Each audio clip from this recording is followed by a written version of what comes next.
Range లో ఉంటుందని అయితే మేమైతే కోరుకుంటున్నాం. ఇంటర్వెల్ వరకు అయితే బాగుంది బ్రో. ఇంటర్వెల్ తర్వాత ఎలా ఉందో తెలీదు. దుల్కర్ సల్మాన్ ఉన్నారు, ప్రభాస్ అన్న ఉన్నారు, మన ఆర్జీ ఉన్నారండి. ఒక 5 seconds ఉన్నారు. సినిమా అయితే అంటే ఫస్ట్ కదా, ఇప్పటివరకు అయితే బాగుంది. తర్వాత ఇంటర్వెల్ ఉంది, ఇప్పుడు ఇంటర్వెల్ అయింది కాబట్టి విజువల్స్ అయితే బాగున్నాయి బ్రో. ఇప్పుడు ఇంటర్వెల్ నుంచి ఎలా ఉంది అనేది హైలైట్ బ్రో. మేమైతే షాక్ అయిపోయినాం, అన్న ఇలా వస్తాడని మేము ఎక్స్పెక్ట్ చేయలే, కానీ కంపల్సరీ బ్రో.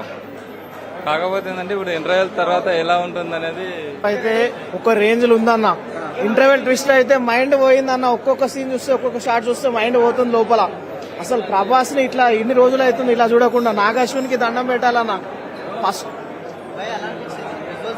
విజువల్స్ అయితే మన హాలీవుడ్ మూవీస్ అయితే ఎలా ఉన్నాయో ఆ రేంజ్ లో ఉన్నాయి. ఇది ఒక హాలీవుడ్ కి బ్రేక్ అయ్యే సినిమా. ప్రతి తెలుగు ఫిలిం హాలీవుడ్ కి వెళ్తలేదు అంటున్నారు, కానీ ఈ మూవీ పక్క హాలీవుడ్ కి వెళ్ళి హాలీవుడ్ రేంజ్ లో ఉంది మూవీ విజువల్స్ అయితే.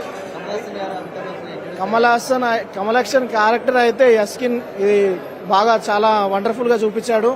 అండ్ అమితాబ్ బచ్చన్ క్యారెక్టర్ కూడా బాగుంది. అశ్వథమ క్యారెక్టర్. ఇంటర్వెల్ అయితే గూస్ బంప్స్ వచ్చినాయి. సీట్లలో ఎవరు కూర్చోలేదు అన్న, ప్రతి ఒక్కరు నిలబడే చూసిండు ఇంటర్వెల్ సీన్ కి